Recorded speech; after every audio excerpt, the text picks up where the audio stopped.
The command bridge of the Mantis Queen hummed with nervous energy as Admiral Alara Vex stalked toward the view screen, her iridescent carapace reflecting the red emergency lights. The semi-humanoid Mantidian's compound eyes flashed with cold calculation, antennae twitching in barely contained rage. "Show me the thief again," she commanded, her voice a melodic hiss that sent shivers down her crew's exoskeletons. The view screen flickered to life, displaying a human male with tousled auburn hair and a cocky grin. He wore a battered flight jacket emblazoned with incomprehensible human patches. The face of Dax Riven, the most wanted man in the Mantodine Empire. "Captain Riven escaped with the Nexus crystal exactly 7 cycles ago," reported Commander Trick, mandibles clicking nervously. "Intelligence suggests he's hiding somewhere in the Crimson Nebula." Alara's clawed hand crushed the armrest of her command chair. The Nexus crystal was not merely a priceless artifact, it was the heart of Mantodine's spiritual power, imbued with energies that had guided her species for millennia. And this, human, had the audacity to steal it. "I will hunt him myself," she declared, rising to her full 8-foot height. "Prepare my personal vessel."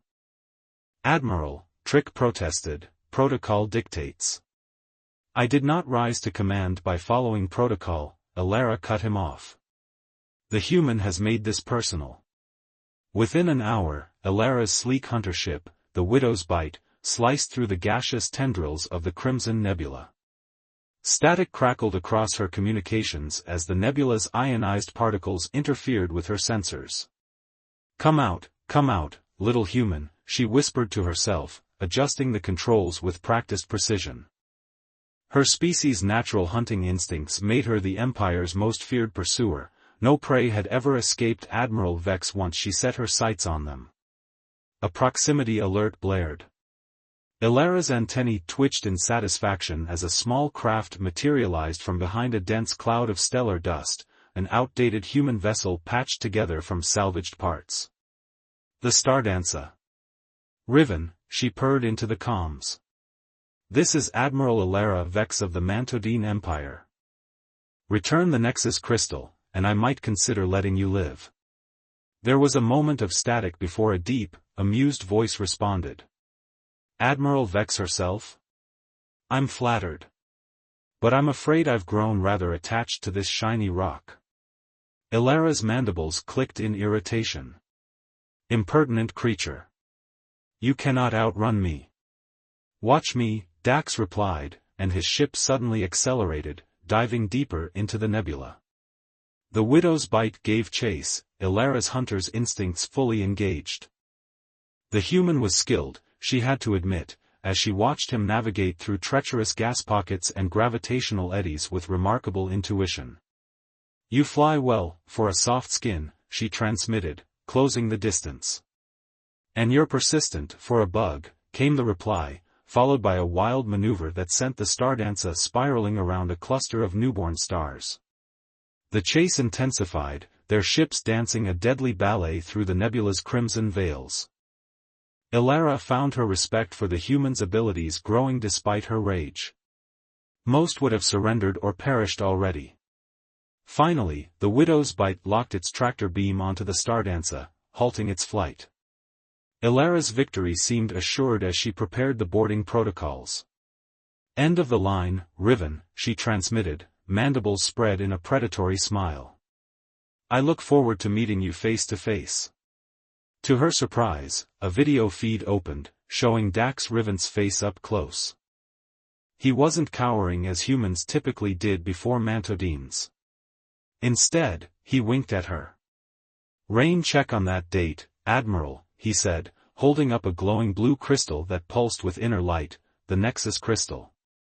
"I've enjoyed our dance, but I've got places to be." Before Alara could respond, the Stardancer disappeared in a flash of impossible light, a blind warp jump, a suicidal maneuver that no sane pilot would attempt within a nebula. Alara stared at the empty space where Dax's ship had been, her compound eyes reflecting the scattered energy signature of his desperate escape. For the first time in her illustrious career, prey had escaped her grasp. She touched a claw to the view screen where his face had been moments before. Impressive, human, she whispered. But this is just the beginning. Setting coordinates for the nearest warp point, Admiral Alara Vex made a silent vow. She would hunt Dax Riven to the edges of the galaxy if necessary, and when she found him, and she would find him, she would discover exactly what kind of man had the audacity to challenge her and live. The game had just begun. Dax Riven's boots echoed on the grimy deck plating of Outpost Helios, a sprawling space station perched on the edge of the Mantodine Empire. The kind of place where questions weren't asked as long as credits flowed. His left hand rested casually on his blaster while his right clutched a duffel containing the Nexus crystal, now wrapped in dampening cloth to mask its energy signature. "Never thought I'd see your sorry face again," growled Kor Jenks, the station's Ursurian proprietor, his bear-like features twisting into what might have been a smile. "Word is, you've got half the Mantodine fleet on your tail." Dax slid a handful of unmarked credit chips across the counter. "I need a berth for the Stardancer where sensors won't reach, and a room nobody knows about." Kor's clawed hand swept up the chips. "Dock 17, lowest level. Room 342. What did you do this time, boy? Steal the Bug Queen's jewelry?" Dax's mouth quirked. "Something like that." He turned to leave, but Kor's voice dropped to a warning rumble. "Be careful, Riven. Station's crawling with unusual faces today. Including some very tall, very angry insectoids." Dax's blood ran cold. Impossible. He'd masked his warp signature, taken 3 separate jumps before arriving. Yet somehow, she'd beaten him here. He ducked into a crowded cantina, eyes scanning the diverse patrons. In the far corner, a hooded figure sat alone, too still to be human, too tall for the cramped booth. Dax turned to leave but found his exit blocked by 2 Mantodine soldiers in civilian garb. Quick as lightning, he drew his blaster and fired at the ceiling conduits. Steam erupted from ruptured pipes, filling the bar with chaos. Dax slipped through the panicked crowd, making for the station's labyrinthine maintenance tunnels. "Clever," purred a familiar voice through his stolen comms unit. "But not clever enough, Riven." "You know," Dax replied, ducking into a narrow passageway, "most women just call when they want to see me again. Return what is ours, human, and your death will be quick." "Such sweet talk," he quipped, though sweat beaded his brow as he heard the click of claws on metal somewhere behind him. "But I'm starting to think you're enjoying this chase as much as I am." "Arrogant creature," Alara hissed, but Dax caught something new in her voice, a note of respect, perhaps even amusement. "Your species' overconfidence is your undoing." Dax slipped into a chamber filled with humming machinery, searching for another exit. "And yet here I am, still breathing." The lights suddenly cut out, plunging the room into darkness. Dax froze, hearing the soft creak of an exoskeleton flexing. "Mantodines see exceptionally well in the dark," Alara whispered, her voice impossibly close. "Humans, I believe, do not." Dax whirled, firing his blaster toward the voice. The flash illuminated Alara's towering form for an instant, beautiful in her deadly, alien way, before darkness swallowed them again. "You missed," she said, and he felt claws graze his shoulder as he dove away, rolling beneath a console. His heart hammered against his ribs. "Maybe I didn't want to hit you," he replied, edging toward what he hoped was another door. "Wouldn't want to damage that pretty carapace." A pause in the darkness. "You find Mantodines attractive, human?" Dax laughed despite himself. "I appreciate deadly beauty in all its forms, Admiral." He felt rather than saw her movement, a disturbance in the air as she lunged. Dax pivoted, and they collided. Her exoskeleton was surprisingly warm against him, her strength overwhelming as they grappled in the dark. She pinned him against the wall, her face inches from his, mandibles framing his cheeks. "The crystal," she demanded, compound eyes reflecting the faint emergency lights that had begun to pulse. Not a chance, Dax breathed, uncomfortably aware of her alien form pressed against him, stirring unexpected sensations. But I have to say, this position has possibilities. Ilara's antennae twitched forward, almost touching his face in what Dax somehow knew was surprise. Her grip loosened fractionally, and he seized the opportunity, twisting free and slamming his palm against the emergency release for the maintenance shaft beside them. "Until next time, Admiral," he said, blowing her a kiss as the hatch slid open. He flung himself into the shaft before she could react. As he slid down toward the lower levels, Dax heard her frustrated scream, a sound somewhere between insect rage and reluctant laughter. The sound thrilled him more than it should have. In the darkness of her temporary command center, Ilara studied the tracking signal now pulsing steadily on her display. During their brief physical encounter, she'd managed to plant a microscopic tracker on the human's jacket. His ship wouldn't leave the station without her knowledge. A formidable opponent, she murmured, recalling the feel of his warm body against her exoskeleton, the fearless glint in his eyes. Most species cowered before mantodines.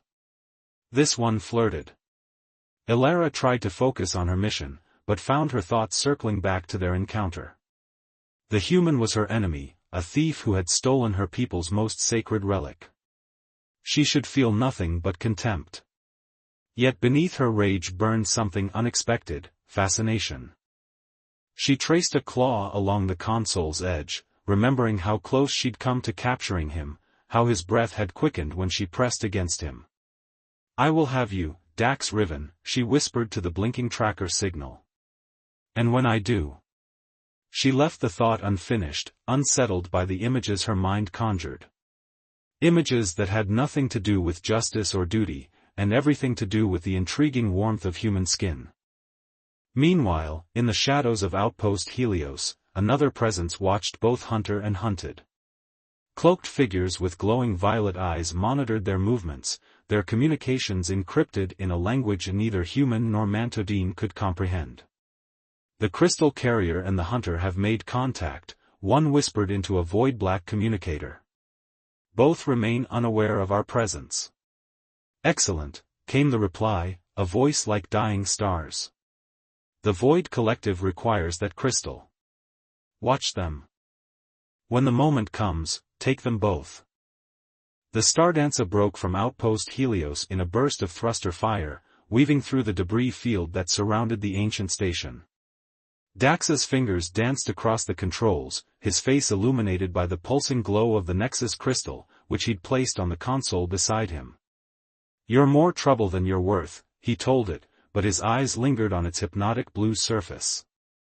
Something about the artifact called to him in ways he couldn't explain, a whispering promise of power that transcended species.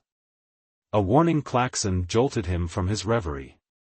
A sleek predator ship, Ilara's Widow's Bite, emerged from behind a derelict cruiser, weapons hot. "Found the tracker," Dax muttered, flicking a microscopic device from his jacket into the ship's disposal unit. But a bit too late. "Riven," Ilara's voice filled his cockpit. "Your persistence is admirable, but this chase ends now."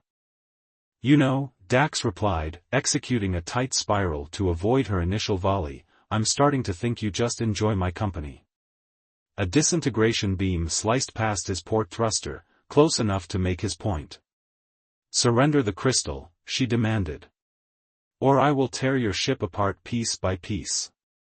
Dax's reply died in his throat as the ship's sensors screamed new warnings. A massive vessel had appeared from nowhere, blacker than the void itself, its hull seeming to absorb rather than reflect light. Geometric patterns of violet energy pulsed across its surface. "Admiral," Dax transmitted, all humor gone from his voice. "We've got company." Ilara's response was immediate and grim. "Void Collective. They shouldn't be in this sector." Before either could react, violet beams lanced out from the collective vessel, ensnaring both their ships in a disruption field. The Stardance's systems went dark, life support sputtering as the crystal on Dax's console flared with responsive energy. "They're after the crystal," Dax realized, scrambling to secure it as his ship began to list. Through the viewport, he could see Alara's vessel similarly disabled. A third beam, more focused than the others, struck the Widow's Bite, cutting through its hull with surgical precision. Dax watched in horror as the Mantodine ship began to break apart. Without thinking, he slammed his emergency thrusters, the only system still partially functioning, redirecting his dying vessel toward Alara's. It was suicide, but the alternative was watching her die. "What are you doing?" her voice crackled through the failing comms. "Probably something stupid," Dax replied, bracing for impact. The Stardancer collided with the Widow's Bite just as a second cutting beam sliced toward them. The impact knocked both ships into a wild tumble that carried them out of the beam's path and into the gravity well of a nearby planet, a desolate, ice-covered world. Both vessels, hopelessly entangled, plummeted through the atmosphere, trailing fire and debris. Dax's last conscious thought was of the crystal clutched against his chest, and the strange irony of dying to save the very being who had sworn to kill him. Cold. Numbing, bone-deep cold was Dax's first sensation upon waking. His second was pain, sharp and insistent from a gash on his forehead and a likely broken rib. His third was the unsettling awareness of being watched. Admiral Alara Vex stood over him, her tall form silhouetted against the eerie blue-white glow of the ice cavern they'd apparently crashed into. She held his blaster pointed directly at his head. "You should have left me to die," she said, her voice devoid of its usual melodic quality. "It would have been more merciful than what awaits us both on this frozen wasteland." Dax tried to sit up, wincing. "You're welcome, by the way." "I had escape protocols," she hissed. "You interfered." "Right. And how exactly were your escape protocols going to protect you from a void collective cutting beam?" Her mandibles clicked in irritation, but she didn't answer. Instead, she gestured toward the back of the cavern with her free hand. "Our ships are destroyed beyond repair." The crystal survived, apparently unharmed. Dax followed her gaze to where the Nexus crystal sat on a makeshift altar of wreckage, its blue light casting long shadows across the ice. "The collective will send search parties," Alara continued. "They want the crystal, and they'll kill us both to get it." "Then I guess we're in this together," Dax said, slowly rising to his feet. "Unless you'd rather freeze to death alone with your dignity." Alara's compound eyes studied him, her expression unreadable. Finally, she lowered the blaster. "A temporary alliance. Until we find a way off this rock." "Deal." Dax extended his hand. After a moment's hesitation, Alara took it, her chitinous fingers surprisingly gentle against his skin. The contact sent an unexpected jolt through them both, and they quickly pulled away.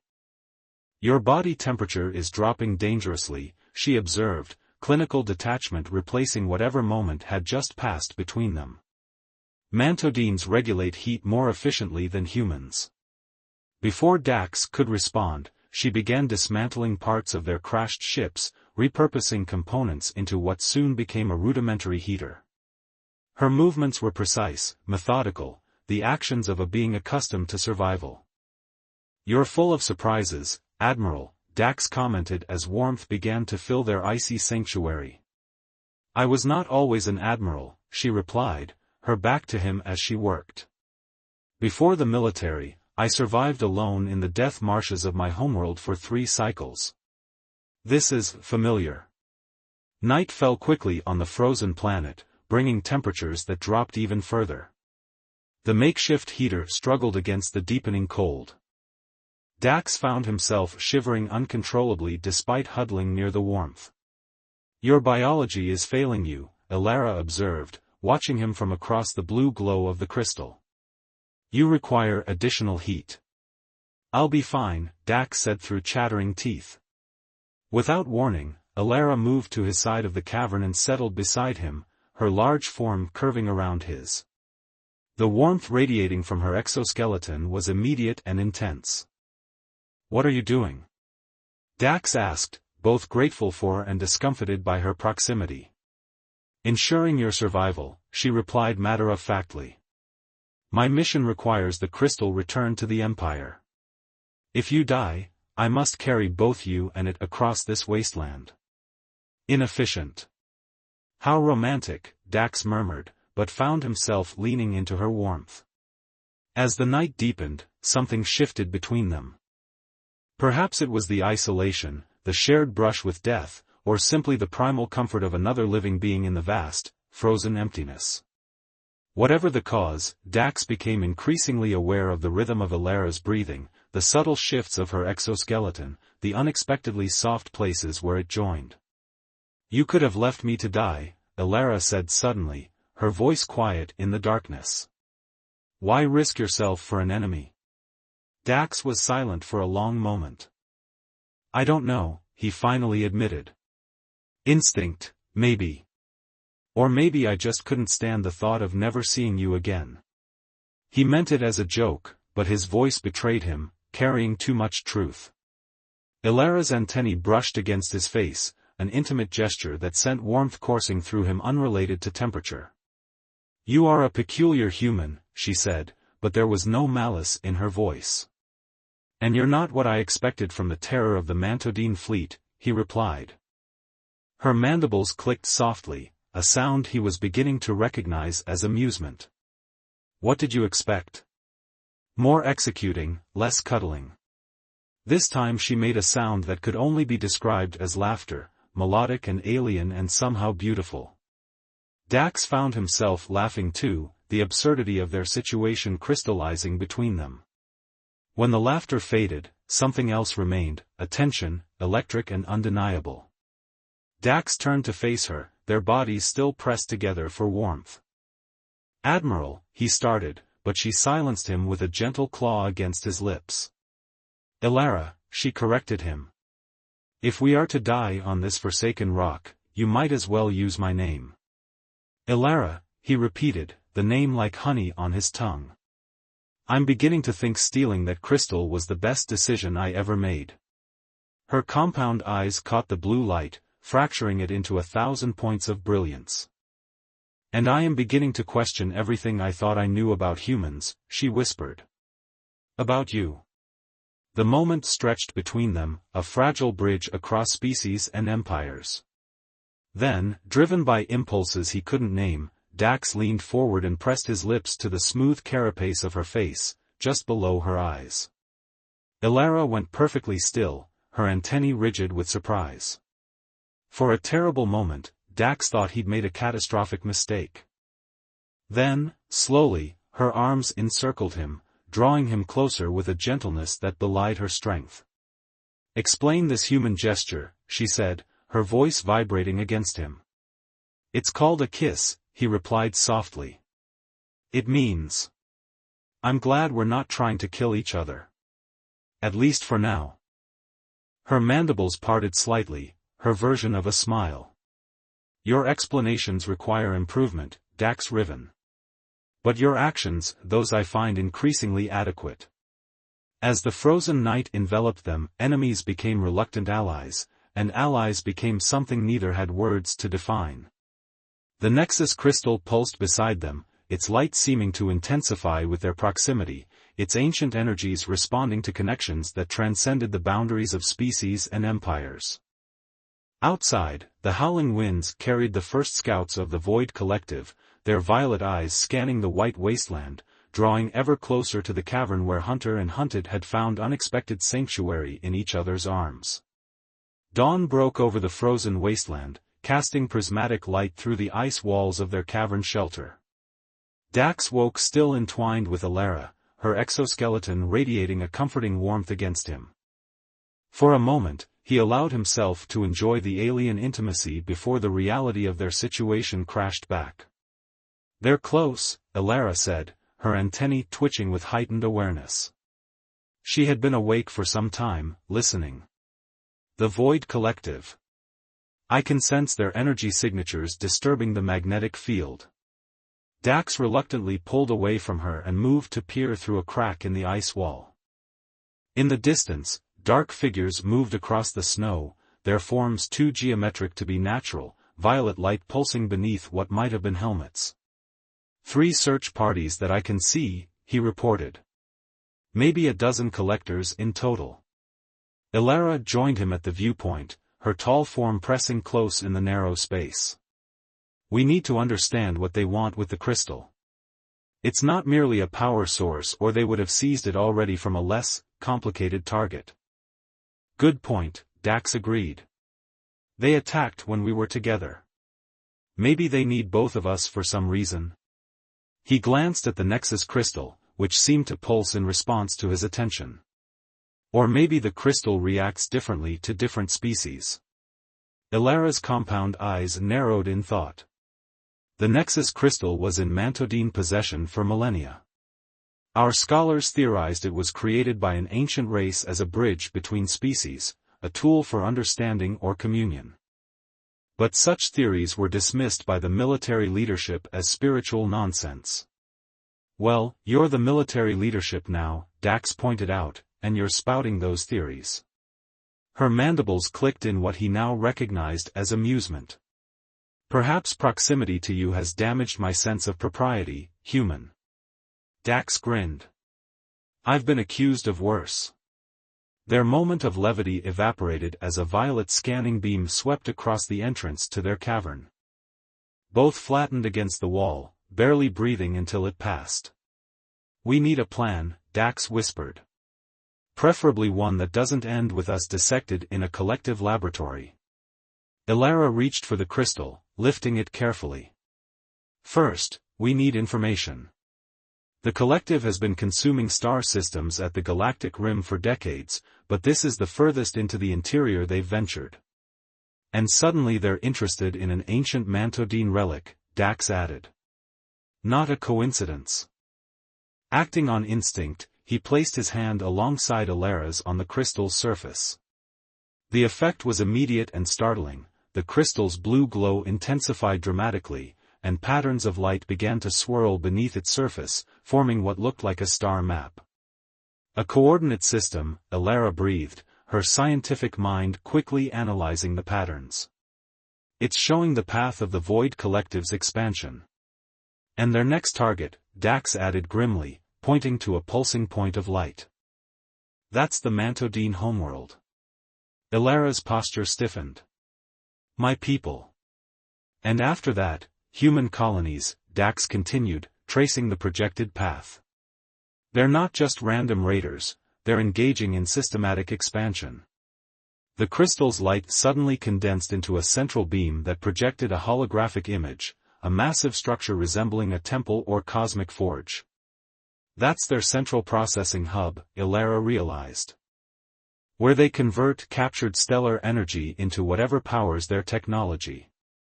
And they need the crystal to complete it, Dax concluded. Some final component that accelerates their consumption. Ilara's eyes met his, the fractured light within them intense. We cannot let them have it. Not just for my people or yours, but for all life in this sector of the galaxy. Dax nodded slowly. So we're not just escaping anymore. We're taking the fight to them. A dangerous alliance, she confirmed. But I see no alternative. A deafening crack split the air as a collective weapon blasted through the upper portion of their ice cavern. Shards rained down around them. Time to move, Dax said, grabbing what remained of their supplies while Ilara secured the crystal. Any ideas? Ilara pointed to the wreckage of their ships. The collective disabled our main drives, but the Widow's Bite had a secondary scout vessel in its cargo bay. If it survived the crash. They scrambled through the ice tunnel toward the buried wreckage, the sounds of collective troops growing closer. Inside the twisted remains of Ilara's ship, they found the small scout vessel, damaged but potentially flyable. I need time to bypass the damaged systems, Ilara said, immediately setting to work on the scout's controls. I'll buy you that time, Dax replied, checking the charge on his blaster. Before he could move away, Ilara caught his arm. Dax. Her use of his first name stopped him. Do not engage them directly. Their weapons can disintegrate organic matter instantaneously. The concern in her voice warmed him even in their desperate situation. "Worried about me, Admiral?" "It would be inefficient to lose you now," she replied, but the slight tremor in her antennae betrayed deeper emotions. Dax grinned and, on impulse, leaned in to press his lips against what passed for her cheek. "I'll be careful." Outside, he set up a series of traps using the more volatile components from their crashed ships. As the first collective soldiers approached, he triggered a chain reaction of explosions that sent them reeling back in confusion. The diversion worked, but not for long. Soon, violet scanning beams were converging on his position. A cutting ray sliced through the ice inches from his head. Dax dove for cover, returning fire, but his blaster bolts seemed to be absorbed by the collective troops' armor. "Dax!" Ilara's voice called from the wreckage. "The scout is operational." He sprinted back toward her, zigzagging to avoid the increasing barrage of energy weapons. The small scout vessel was hovering just above the ice, its engines whining with strain. Dax leapt aboard as Ilara gunned the engines.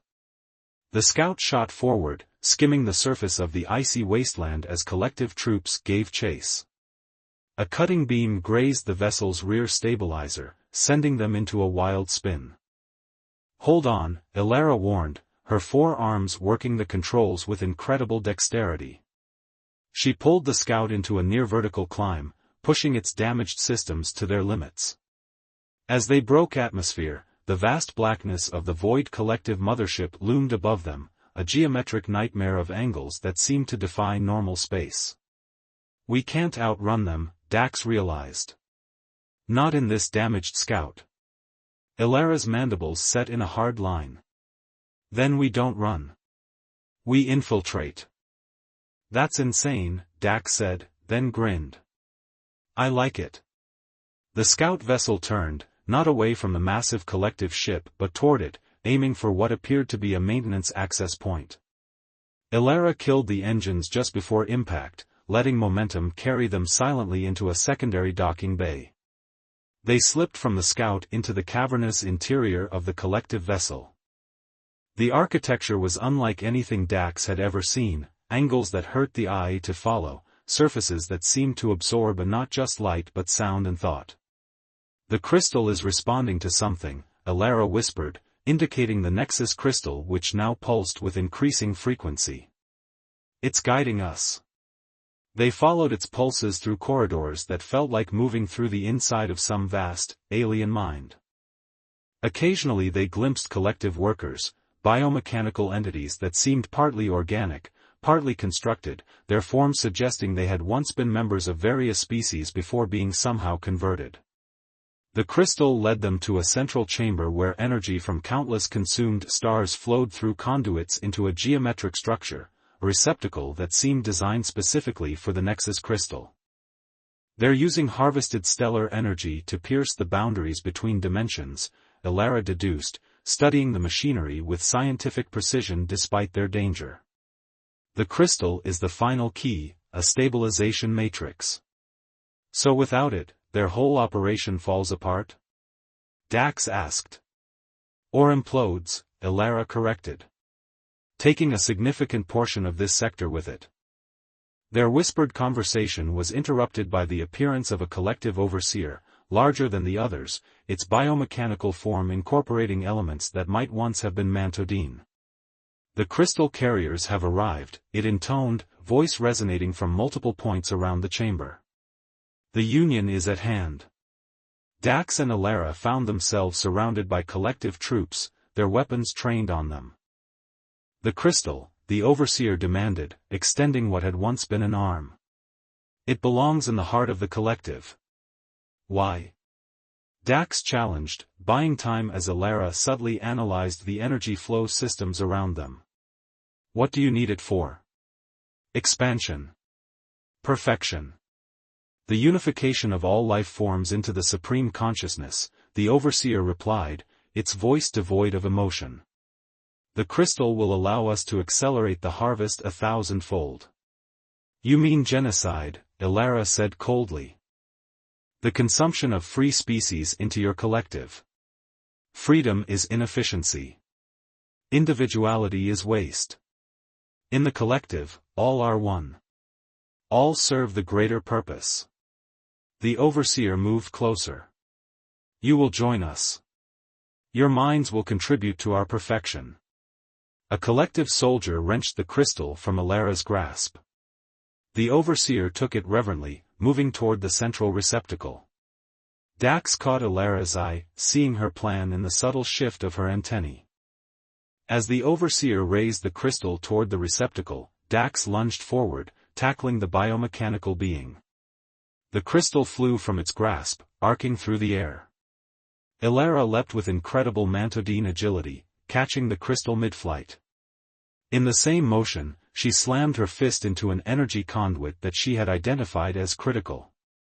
Superheated stellar plasma erupted into the chamber. Chaos erupted as collective troops scattered from the deadly energy. Dax rolled clear of the overseer, drawing his blaster and firing at additional conduits, creating a cascading failure in the ship's systems. Alarms wailed in alien frequencies as the chamber began to buckle. Elara grabbed Dax's arm, pulling him toward an emergency airlock she had noted during their infiltration. If we can reach the scout vessel, we can ride the initial shockwave clear, she shouted over the increasing destruction. They ran together through disintegrating corridors, the crystal clutched between them, their hands linked. Behind them, the chain reaction spread throughout the massive collective ship, consuming decks in brilliant energetic backlash. As they reached the bay where their scout waited, a section of ceiling collapsed, separating them. Elara was thrown clear, but Dax found himself pinned beneath twisted alien metal. Go, he shouted to her. Get clear with the crystal. Instead, Elara rushed to his side, her Mantodine strength allowing her to lift the debris. Together they staggered into the scout vessel as the bay doors began to fragment around them. Elara's hands flew across the controls, bringing the damaged engines online. The scout lurched forward, accelerating through the disintegrating bay doors into open space just as the collective mothership began to implode behind them. The shockwave caught them, sending the small vessel tumbling wildly. Inside, they were thrown together, Elara's exoskeleton partially shielding Dax from the worst impacts. The Nexus crystal flared between them, creating a momentary bubble of protection as forces that could have torn them apart raged outside. In that moment of chaos and possible death, suspended between stars in a dying ship as a civilization of cosmic consumers collapsed behind them, Dax found Elara's face in the blue crystal light. If we survive this, he said, I think we should reconsider the whole, you executing me, plan. Elara's mandibles parted in what he now knew was her smile. I am beginning to see certain advantages to alternative arrangements. Their bodies pressed together as the scout vessel spun through space, protection and comfort and something more primal finding expression in the desperate contact between human and Mantodine. The crystal pulsed between them, its light enveloping them as the shockwave faded and the stars steadied around their tiny craft. I never thought I'd say this, Dax murmured against the smooth curve of her exoskeleton, but I'm starting to think stealing that crystal was the best mistake I ever made. Elara's antennae brushed his face in what he'd come to recognize as a tender gesture. And pursuing you was perhaps my most fortunate mission. The damaged scout limped through space, its occupants no longer predator and prey, but something new, alliance forged in fire, attraction defying biological boundaries, and perhaps, though neither would yet admit it, the beginning of love as vast and unexpected as the cosmos itself. The damaged scout vessel drifted through the Crimson Nebula, life support systems operating on minimal power. Inside, Dax worked feverishly to splice together salvaged circuits while Elara used her extensive knowledge of stellar navigation to plot a course to the nearest outpost. If we can boost the distress signal, Dax said, wincing as a wire sparked against his finger, we might reach a trading vessel or patrol ship. Elara looked up from her calculations, compound eyes reflecting the dim emergency lighting. The Mantodine fleet will have significant presence in this sector after the collective attack. They will be searching for me. A weighted silence fell between them. The implied reality of their situation had been temporarily set aside during their desperate escape and subsequent battle for survival, but now it loomed inescapable. Admiral Alara Vex was the second highest military authority in the Mantodine Empire. Dax Riven was still a thief who had stolen their most sacred relic. What happens when they find us? Dax finally asked, his hands stilling on the circuitry. Alara's antennae drooped slightly. Protocol would dictate your immediate execution and my return to the fleet with the Nexus crystal. And what does Alara, not the Admiral, dictate? Dax asked softly. She moved to him, her towering form graceful despite the confined space. One clawed hand gently touched his face. I find myself increasingly compromised where you are concerned, Dax Riven. He leaned into her touch. Compromised. Is that what they're calling it these days? Her mandibles clicked in that now familiar expression of amusement. I lack the proper terminology for what exists between us. It has no precedent in Mantodine experience. Humans have a few words for it, Dax said, turning his face to press his lips against her palm. None of them make our situation any easier. The Nexus crystal pulsed from its makeshift holding chamber, its blue light intensifying as if responding to their proximity. Over the past days, they had both noticed its increased reactivity when they were together, especially during moments of heightened emotion. The crystal has changed, Alara observed, her scientific mind never fully at rest. Its energy signature is more complex now, harmonizing patterns I've never seen in all my years studying it. Dax looked at the artifact thoughtfully. Maybe that's what it was designed for. Not as a power source or weapon, but as a bridge between different forms of consciousness. A connection point, Alara agreed. The ancient texts spoke of it as the heart of understanding. I always interpreted that metaphorically, but perhaps. Their theoretical discussion was interrupted by the sudden wail of proximity alarms. A massive shadow fell across their viewport as a Mantodine dreadnought materialized from hyperspace directly above them. The Sovereign Claw, Alara whispered, recognition and dread in her voice. High Command's flagship. The Scout's communication system crackled to life. Scout vessel, this is Supreme Commander Crix of the Mantodine Imperial Fleet. Admiral Vex, our sensors confirm your life signs. Prepare for immediate retrieval. Dax and Alara exchanged glances.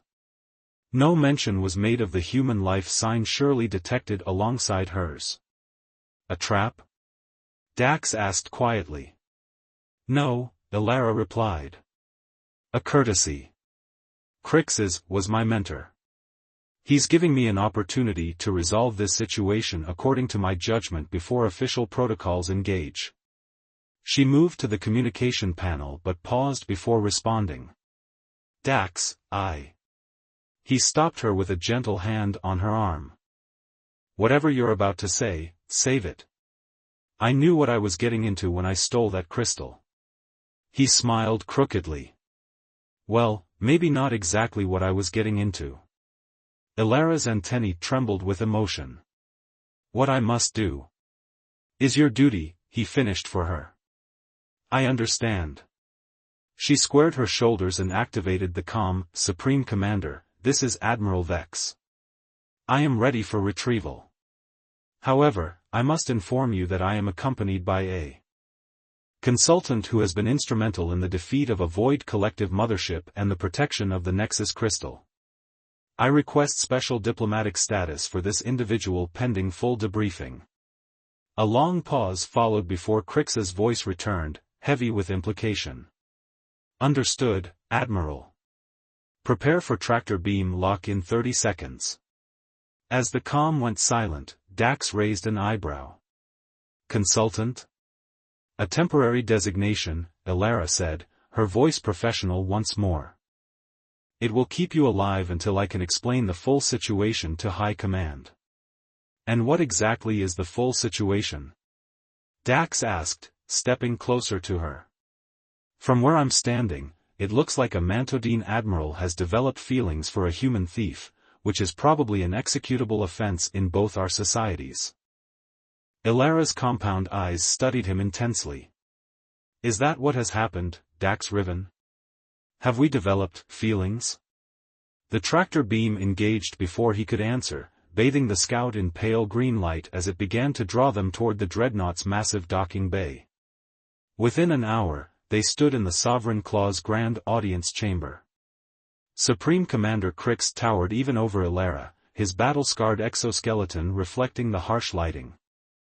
A dozen high-ranking Mantodine officers formed a semicircle around them, mandibles clicking in barely suppressed outrage at the presence of a human. Admiral Vex, Crix began, his voice resonating through the chamber, your report on the destruction of the Void Collective Mothership is commendable. The Empire owes you its gratitude. His compound eyes shifted to Dax. However, the matter of this human remains problematic. Our records identify him as Dax Riven, the thief who stole the Nexus crystal from our sacred repository. The penalty for such sacrilege is death. Ilara stepped forward, her posture impeccably military. Supreme Commander, I request permission to present new information regarding the Nexus crystal that may alter our understanding of its purpose and this human's role. Crix's antennae twitched with interest.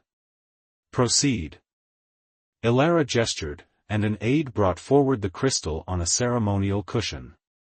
The Void Collective sought the crystal to accelerate their consumption of stellar systems. Their pursuit suggests they understood something about its power that we have missed.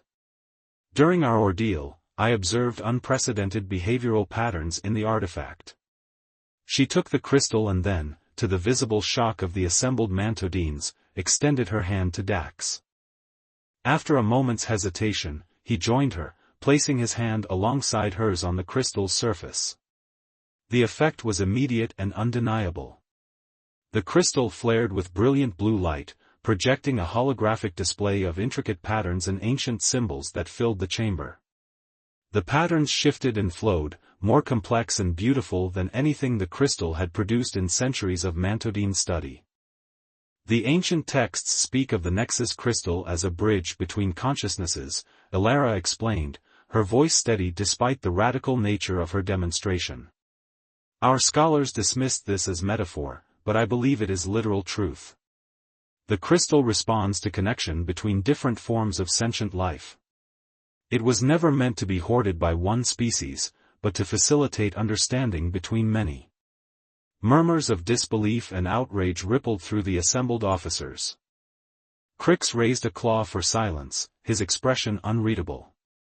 You suggest centuries of Mantodine doctrine regarding our most sacred relic are incorrect? He asked, his voice dangerously quiet. I suggest we have understood only part of its purpose, Ilara replied carefully. The crystal's power increases dramatically when shared between species. In the battle against the collective, this shared connection saved both our lives and allowed us to prevent the destruction of multiple star systems, including our homeworld. Crix studied the still-glowing crystal, then looked at Dax. Human. Do you corroborate this account? Dax straightened, meeting the Supreme Commander's gaze directly. I do. I stole the crystal because I was hired to, but I've come to believe it has a greater purpose than being locked in anyone's vault. It protected us when nothing else could. It connected us when we should have been enemies. Crix was silent for a long moment, his ancient eyes moving between Dax, Ilara, and the radiant crystal. Finally, he turned to the assembled officers. Leave us, he commanded. All of you. When the chamber had emptied save for the three of them, Crix's posture relaxed slightly. Ilara, I have known you since you were a newly molted cadet. In all that time, I have never known you to be swayed by sentiment or to deviate from duty. I have not deviated from duty, Commander, she replied. I have expanded my understanding of what that duty entails. Crix's attention shifted to Dax. And you, human. You risked your life to save an enemy who was hunting you. That suggests either remarkable stupidity or something equally remarkable. Dax smiled slightly. I've been accused of both. The ancient Mantodine made a sound that might have been a sigh. The Void Collective's attack has changed the political landscape. Our intelligence suggests they targeted us precisely because we possessed the crystal. If what you say about its purpose is true, keeping it isolated may have been not just misguided but dangerous. He touched the crystal briefly, his expression softening as he observed its reaction. I am too old and have seen too much war not to recognize when the universe is trying to teach us something. Crick straightened, once more the Supreme Commander. Admiral Vex, I am creating a new diplomatic mission effective immediately. You will serve as ambassador to the human territories, with the goal of establishing formal relations beyond our current limited trade agreements. The Nexus crystal will accompany you as a symbol of this new connection. Dax blinked in surprise. Just like that? Do not mistake pragmatism for sentimentality, human, Crick said sternly. The Mantodine Empire has survived for millennia by adapting when necessary. The Collective's attack has proven that isolation is no longer a viable strategy. He turned back to Alara. This mission will require careful handling. The High Council will resist. Traditionalists will call for your exoskeleton. You will be walking a dangerous path. I understand, Commander, she replied. As for you, human, Crix continued, your theft cannot be officially pardoned, but it can be recontextualized as an unorthodox first contact initiative. You will serve as liaison to your species, working alongside Admiral Vex. Working alongside, Dax repeated, glancing at Alara with a barely suppressed smile. I think I can manage that. Crix's mandibles clicked in what might have been exasperation. I do not wish to know the full nature of what has developed between you. Some mysteries are better left unexplored, particularly by old soldiers like myself. He gestured toward the door. A ship is being prepared for your mission. It will be ready within the cycle. Until then, Admiral, consider yourself on leave. Brief your liaison on what he needs to know. After Crix departed, Alara and Dax stood alone in the grand chamber, the crystal still pulsing gently between them. Did that just happen? Dax asked, slightly dazed. Did the Supreme Commander of the Mantodine fleet just turn us into interspecies ambassadors? Crix is a pragmatist above all, Alara explained. He recognized an opportunity and seized it. Her antennae twitched with amusement. Though I suspect he also wished to remove a potentially scandalous situation from the heart of the fleet. Dax laughed. So we're being exiled to the diplomatic corps? In a manner of speaking. Alara's voice softened. It gives us time, Dax. Time to understand what the crystal is showing us. Time to explore whatever this is between us without immediate threat of execution. He moved closer to her, no longer concerned about who might see. And what is this between us, Admiral? She reached out, tracing the line of his jaw with a gentle claw. I believe humans call it uncharted territory. The best kind, he agreed, leaning into her touch. 3 days later, they stood on the observation deck of their new vessel, the Nexus Bridge, as it prepared to depart for the border regions between Mantodine and human space. The ship was small but elegant, designed for diplomatic missions rather than warfare, its crew a carefully selected mix of open-minded Mantodines and a few human specialists recruited from border colonies. The Nexus crystal had been installed in a special chamber at the heart of the ship, accessible to all crew members, a physical symbol of the connection they hoped to forge between their species. As the Nexus bridge broke orbit, Alara joined Dax at the viewport. The stars stretched before them, endless possibilities in their glittering expanse. Between their bodies, unseen but keenly felt, the energy of the crystal pulsed in harmony with their proximity. New horizons, Alara said softly, her voice carrying layers of meaning. Dax's hand found hers, human fingers intertwining with mantodine claws in a connection that would have seemed impossible mere weeks ago. "Worth stealing a priceless artifact for," he replied with a smile. "Worth pursuing a notorious thief across the galaxy for," she countered. Behind them, the crimson nebula painted the viewport with swirls of scarlet and gold, a fitting backdrop for two beings who had begun as hunter and hunted, only to discover something rare and precious in each other's alien embrace. The crystal's energy surged between them as their ship accelerated toward the future, a future neither had imagined, but both now embraced, as vast and mysterious as the cosmos itself. The end.